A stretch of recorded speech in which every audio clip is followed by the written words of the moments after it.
najmladšími rozhodovali len nejaké dni, tak tam zavoláme aj toho druhého najmladšieho, ktorým je Lukáš Bodínek. Takže tu máme dvoch najmladších, úplne najmladší je Zemiu a druhý najmladší je Lukáš Bodínek. To je krásne.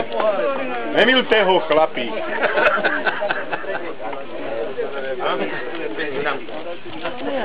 Takže aj takíto drobní chlapci sedlajú minikárový monopol. Zatleskajte im.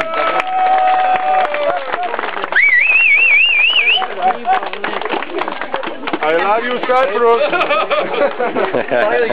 A ja by som ešte k týmto dvom chcel zavolať na to tretie miesto jedného pretekára, pre ktorého vymyslel cenu, túto niekoľkonásobný majster Slovenska, ktorý už má plnú vitríku pohárov a tento jeden, ktorý dnes získal, chce venovať jemu, začínajúcemu pretekárovi Jankovi Regulovi. Takže Tomáš Šimovič venuje motivačný pohár Jankovi Regulovi, aby zistil, ako je to zobrať si pohár. Janko, a tie ďalšie už si musí zaslúžiť sám. Takže gratulujeme našim začínajúcim rodcom.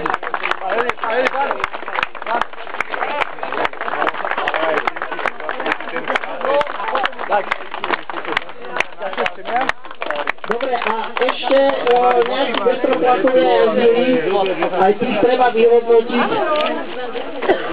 ale to už rozdám mikrofon mojej kolegyňke. OK, pane čas. Čas si mi.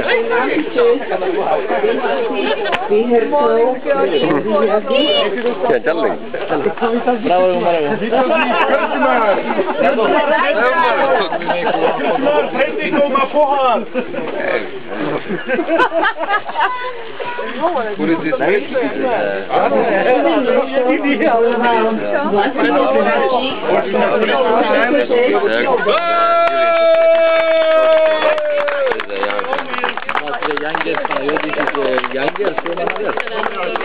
Yeah,